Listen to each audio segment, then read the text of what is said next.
eminent freedom fighters such as Purushottam Das Tandon, Acharya Narendra Dev, Rafi Ahmad Kidwai and Jawaharlal Nehru. National Herald, Navjeevan and Qaumi Azad are the symbols of the freedom struggle. And if I may humbly submit, it is a duty of every Indian to preserve and cherish these symbols. National Herald is owned by Associated Journals Limited, a company registered in 1937-38. It is a public limited company. AJL, Associated Journals Limited, holds 6 immovable properties in India. The property in Lucknow alone is a freehold property. The other properties in Delhi, Panchkula, Mumbai, Patna and Indore are leasehold properties allotted by the government concerned with the condition that the property cannot be sold. Over time,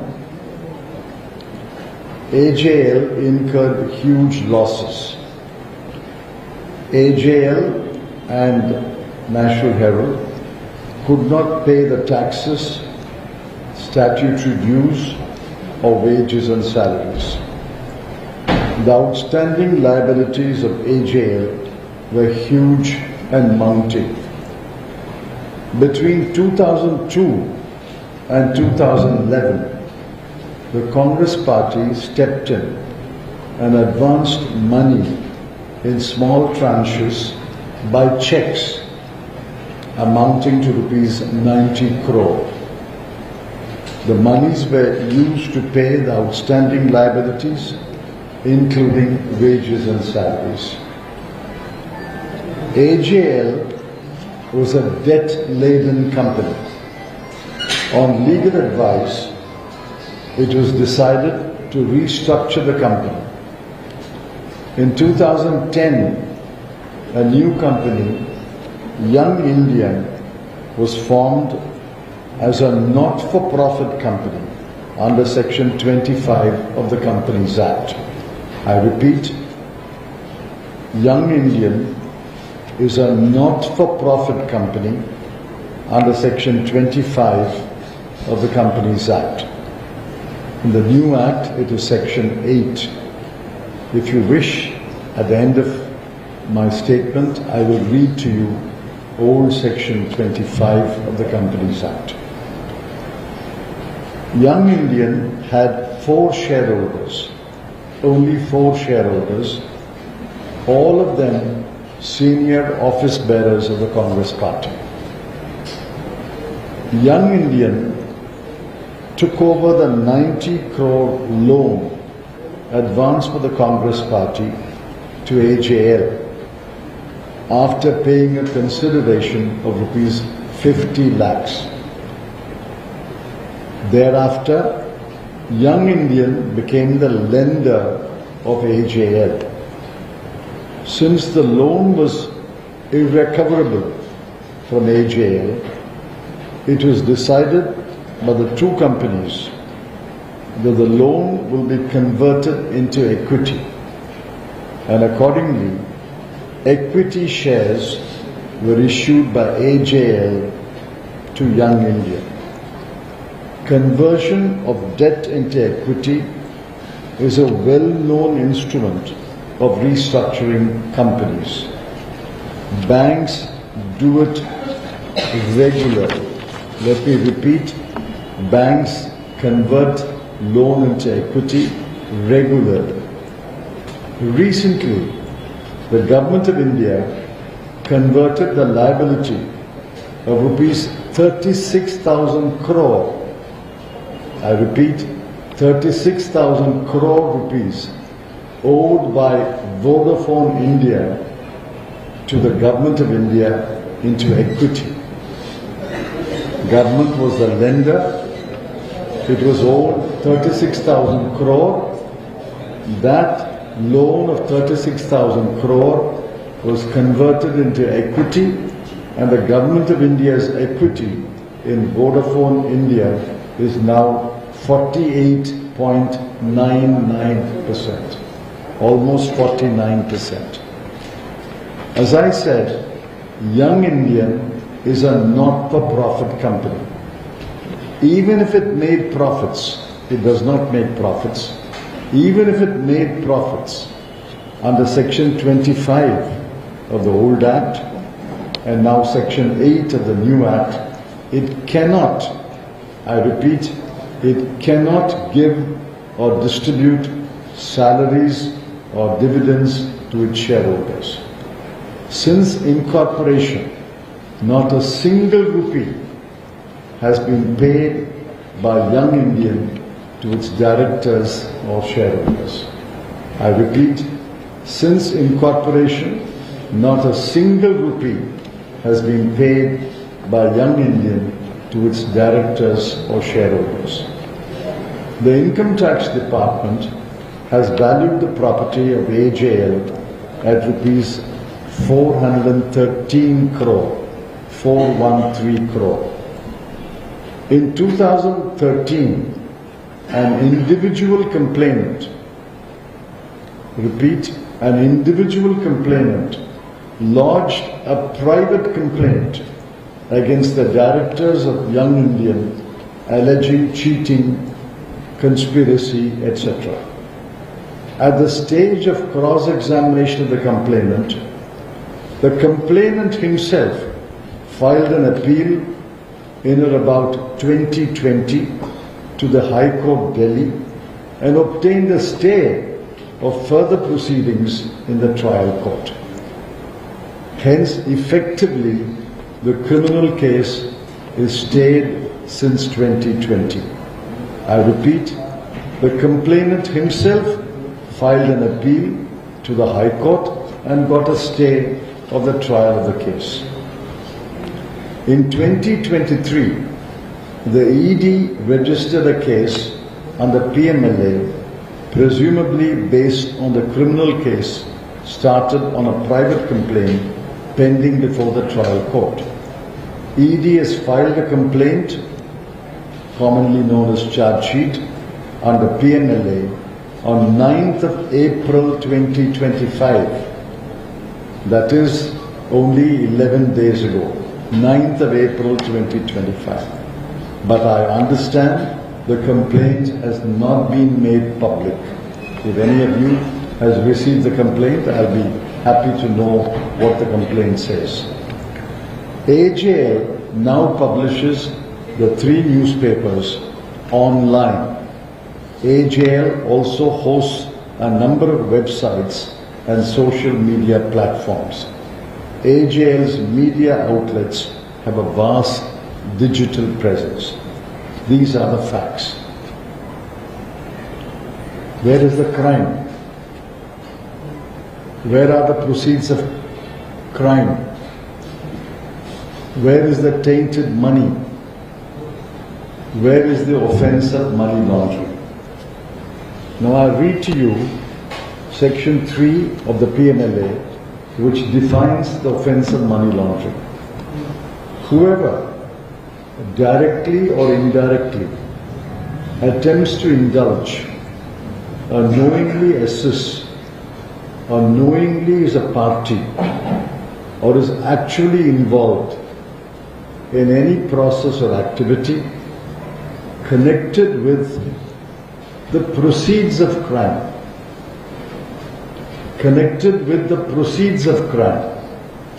including its concealment, possession, acquisition or use, and projecting or claiming it as untainted property, shall be guilty of offence of money laundering. Money laundering is only concerned with the proceeds of crime. There must be a crime, there must be proceeds of crime, and somebody must possess the proceeds of crime or use the proceeds of crime and project it as untainted property. I ask you again, Where is the crime? Where are the proceeds of crime? Where is the tainted money? Where is the offence of money laundering? I understand that the PMLA court has not yet taken cognizance of ED's complaint or charge sheet dated 9th of April 2025. The media is full of statements, comments and opinions based, I'm afraid, on ignorance. If the authors of these statements, comments and opinions are not ignorant, we can only attribute their statements, comments and opinions to malice. It is elementary that there is no money, no transaction of money. Without money, there are no proceeds of crime. Without proceeds of crime, there is no money laundering. Without money laundering, the ED has no jurisdiction. The assault on the integrity and reputation of Srimati Sonia Gandhi and Sri Rahul Gandhi is a blatant abuse of power. On the facts of this case, it is clear that the ED, at the behest of its political masters, is carrying on a vendetta against the leaders of the principal opposition party, the Congress. The entire Congress party will resist and fight back and defeat this political assault on its leaders, Srimati Sonia Gandhi and Sri Rahul Gandhi. Truth will prevail. Justice will prevail. We will prevail. Thank you. I'm willing to answer your questions.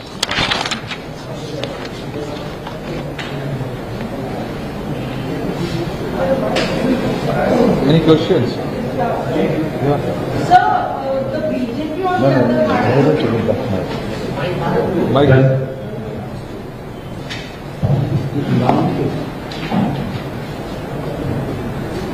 Sir, we heard in our press conference, there are various political allegations that are flowing cricket fast as we were conducting a press conference across the country. On the other hand, the BJP top brass ministers and all, they are saying this is actually the entire national level case is to safeguard national assets from being siphoned off by a political family. How do you respond to the fact that the assets are being siphoned off, the allegations that the assets are being siphoned off by a political family, and none other than Piyush Goyal has made those allegations, the minister in the top section of the government? I can only blame myself for not being clear. I thought I was clear. Where is the money? Who has distributed or taken away the money? Not one single rupee has been distributed by Young Indian or AJL to any of its shareholders or directors. So where is the money? Who has taken away what money? First there must be money, and then somebody must take it away. So where is the money? Those who allege that money has been siphoned, let them tell us where is the money and who has siphoned what, where, when. There is no money. Actually, I would just ask a specific question on that. They are saying that the assets that were with AJL in particular were actually the entire Young Indian facade was actually fabricated to get those assets under the name of a political family. The assets that are worth 2,000 crores. I can only repeat myself. Obviously, you did not listen to my statement. Income Tax Department has valued the assets of AJL at 413 crore. Where did 2,000 crore come? 413 crore. Now that 413 crore is still there. Who has taken it away? If somebody has taken it away, you tell me, I'll go and catch him. Who has taken it away? It's there. The Lucknow property is still there. which is the only freehold property. The other 5 properties are leasehold property. The government has given it on lease. The lease is still there. The Lucknow property is still there. So who is taking it away?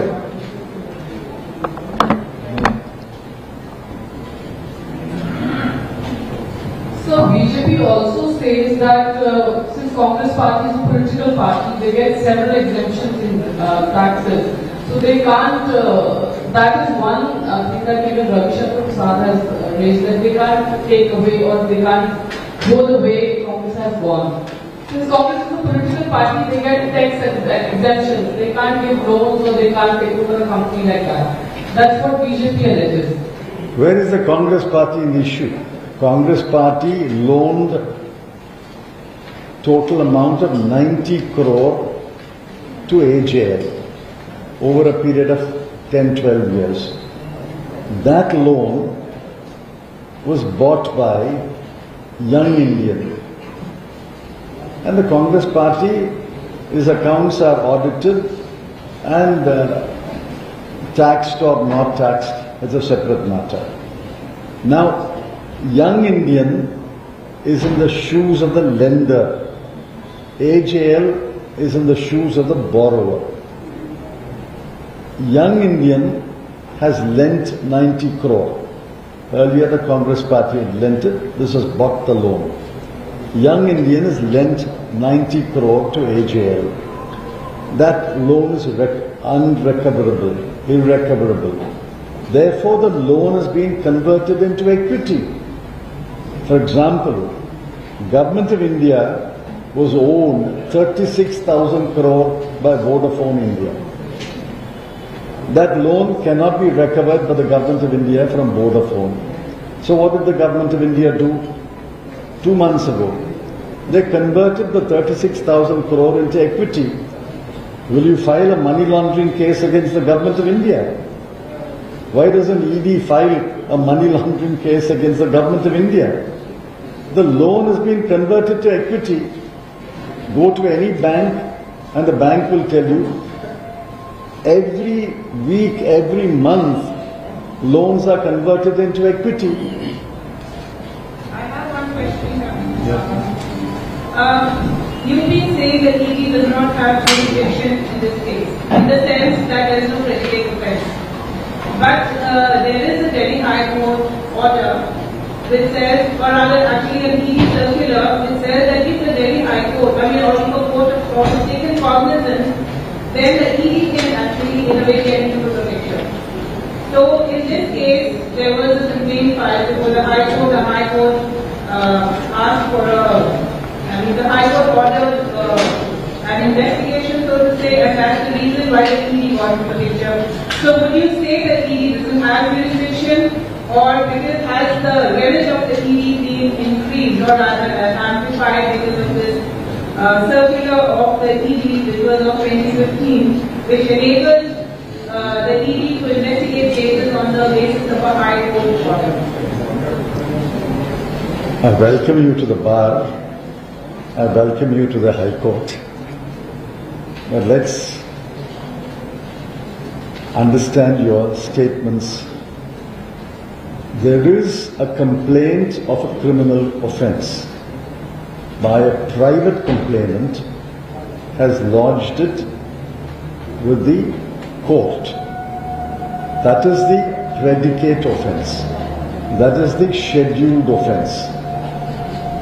That offence, they can be tried. I have no problem. The private complaints offence can be tried. But the complainant himself went to the appeal and got a stay of his own case. So that case is not going on. But that is a separate matter. When that case comes, I'll come back to you and address another press conference, thanks to Yadav ji. But that case can go on. But that case is stayed by the complainant himself. He went to the appeal and High Court and stayed it. Be that as it may. Based on that criminal case, ED registered a case. But the ED must first show that criminal case gave rise to proceeds of crime. If there is a proceeds of crime, there is money laundering. If there is money laundering, the ED can investigate the offence. I have no quarrel with that. But where are the proceeds of crime? If I come to your house and you give me a cup of tea, and then I leave your house, you or somebody go to the police station and say, there was 1 lakh in my house, he has taken it away. I said, investigate that offence, whether I've taken away 1 lakh. Now you find that the 1 lakh is still in your house. So where is the proceeds of crime? Who has taken it away? Where is the crime, number one? Where are the proceeds of crime? There is no crime, there is no money, there are no proceeds of crime. Where is the question of money laundering? Sir, what charge sheet he has filed? Will it state the court or not? What did you say? I'm sorry. He has filed a charge sheet. Will it state the court or not? Will it stay in the court or not? The complaint or charge sheet was filed only on the 9th of April 2025. We are today on the 20th of April 2025, 11 days ago.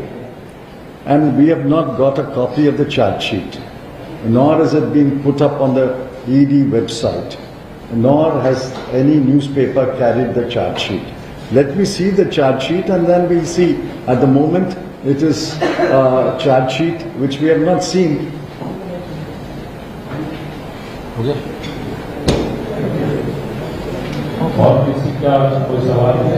Yes.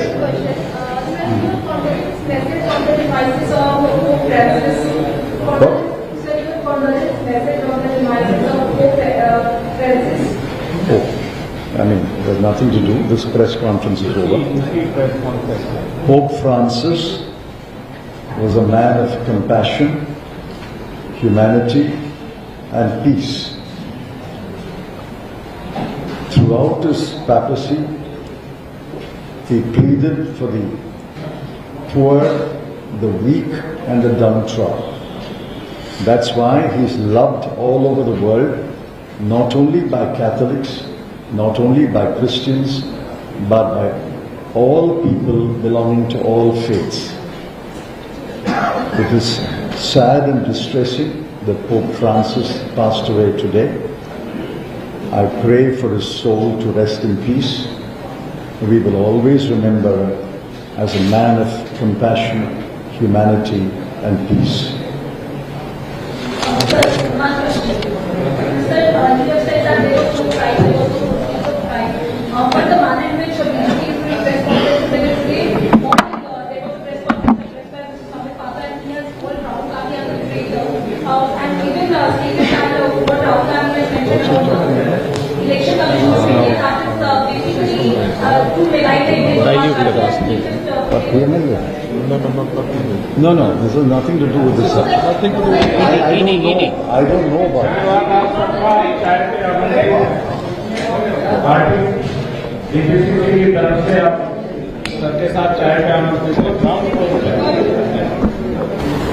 Shri Yadav ji, President, Delhi Pradesh Congress Committee, Shri Bharadwaj ji, Shri Yadav ji, President, Delhi Pradesh Congress Committee, Shri Bharadwaj ji, Shri Nizamuddin ji,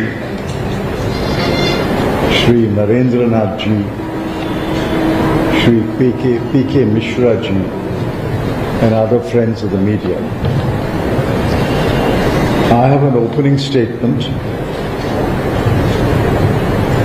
It is in English and the copy will be distributed to you shortly. And I'm sure during the course of the day the DPCC will translate it into Hindi and send it to your newspapers. National Herald is a product of the freedom movement of India. It was founded by eminent freedom fighters such as Purushottam Das Tandon, Acharya Narendra Dev, Rafi Ahmad Kidwai and Jawaharlal Nehru. National Herald, Navjeevan and Qaumi Azad are the symbols of the freedom struggle. And if I may humbly submit, it is a duty of every Indian to preserve and cherish these symbols. National Herald is owned by Associated Journals Limited, a company registered in 1937-38. It is a public limited company. AJL, Associated Journals Limited, holds 6 immovable properties in India. The property in Lucknow alone is a freehold property. The other properties in Delhi, Panchkula, Mumbai, Patna and Indore are leasehold properties allotted by the government concerned with the condition that the property cannot be sold. Over time, AJL incurred huge losses. AJL and National Herald could not pay the taxes, statutory dues, or wages and salaries. The outstanding liabilities of AJL were huge and mounting. Between 2002 and 2011, the Congress party stepped in and advanced money in small tranches by checks amounting to rupees 90 crore. The monies were used to pay the outstanding liabilities, including wages and salaries. AJL was a debt-laden company. On legal advice, it was decided to restructure the company. In 2010, a new company, Young Indian, was formed as a not-for-profit company under Section 25 of the Companies Act. I repeat, Young Indian is a not-for-profit company under Section 25 of the Companies Act. In the new Act, it is Section 8. If you wish, at the end of my statement, I will read to you old Section 25 of the Companies Act.